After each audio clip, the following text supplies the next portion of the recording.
We speak now to Bishop Nathi Zondi, who is the Executive Committee Secretary of the KwaZulu-Natal Council of Churches. A very good evening to you, and thank you so much for speaking to us once again, Bishop. A special thanks from the President recognizing the prayers and support of the church and church-based communities. Your response to what the President had to say?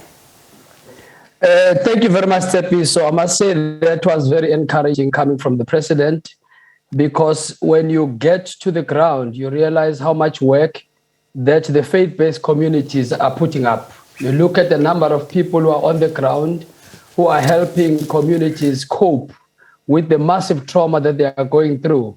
So it was really encouraging to hear the President acknowledging that kind of work that is done on the ground. But on the whole, Tsepi, so I must say that it's also encouraging to see that the President has escalated the disaster to a national disaster, because indeed it is a national disaster. And in fact, if you go down to the ground and see how much damage that has happened, both to the infrastructure and to people's homes, and then how much trauma is there, people losing their loved ones, it was befitting that it would be escalated to a national disaster. And we all hope that with that will come more resources, more manpower to assist us come out of this challenge. Bishop, one of the things that the President mentioned about why it's important to state a national state of disaster was, he said, to illuminate really integrated governance and how it works. What do you foresee? How will this be palpable for you if we're to say that this shows, I mean, apart from the President saying it will enable resources from other provinces to reach the crisis areas, not only in KwaZulu-Natal, but we mentioned also the Eastern Cape. But for you, your understanding of an integrated government and how it works, what would you like to see at work? I think it's a piece of, when you go to the ground, one area of need which we have identified is a number of bodies and people that are still missing in the communities. And you go down there, I mean, we visited a number of communities this weekend that are still trying hard to look for their loved ones who are unaccounted for. And in most cases, when you listen to what has been happening, you realize that provincial resources may not be coping.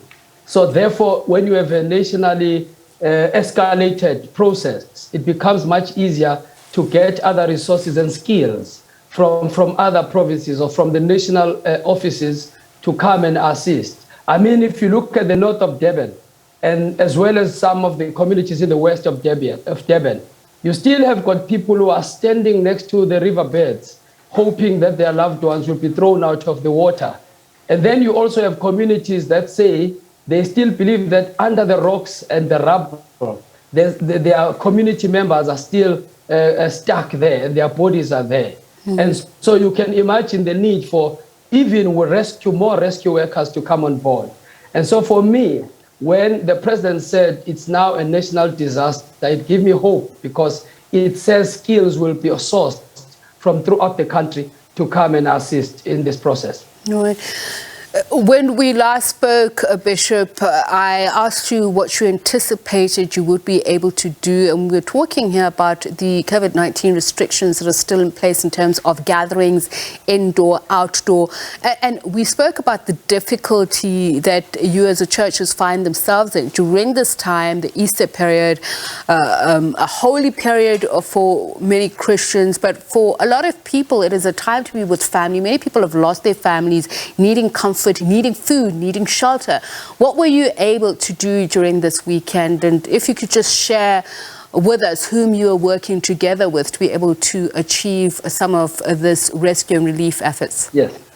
I think the four areas that I thought were very crucial. First one was to accompany the grieving families and those who are still having their loved ones missing. So as a church and leaders in the church, it's been a very, very, very difficult task. In fact, at the moment, it's our number one priority to make sure that those who are grieving have a proper accompaniment by spiritual leaders. And secondly, the dignified sending off and burying of the dead, those who have passed on.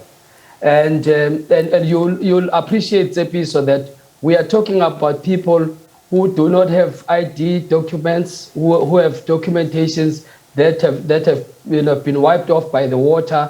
You also are talking about communities that on their own are also traumatized.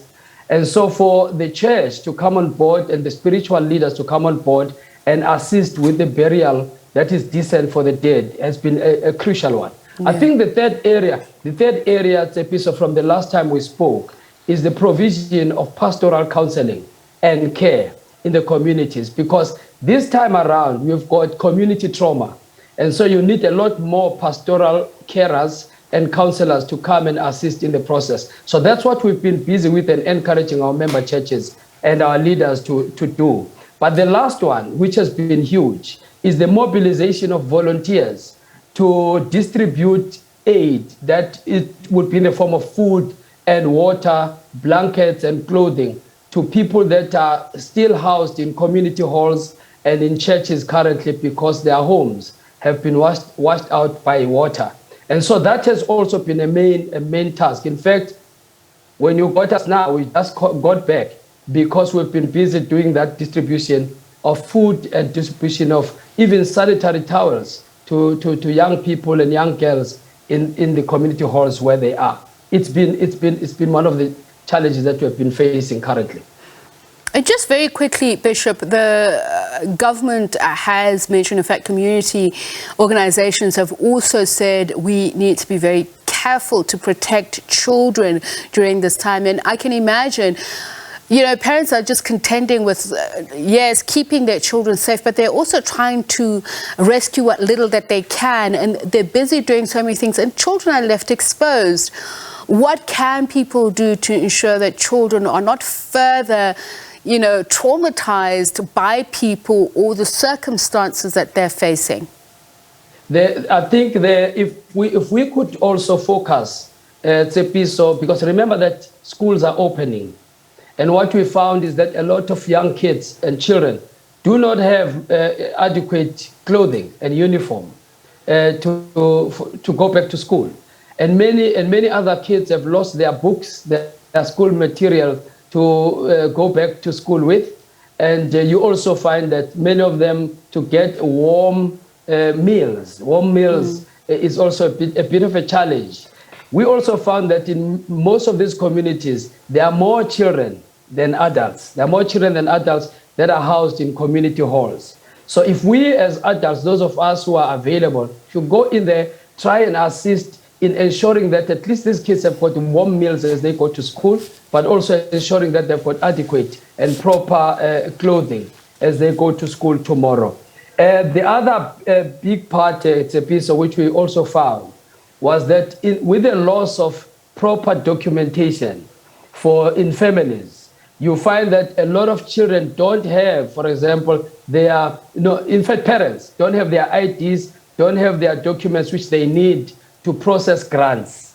Because remember, to process a grant, you need proper identification. All right. So, yes. So with that as well, we need a lot of, I think, coming on board of government departments to assist. And they have been very helpful, I must say. Thank you so much for your time, Bishop Nathi Zondi, who is the Executive Committee Secretary of the KwaZulu-Natal Council of Churches.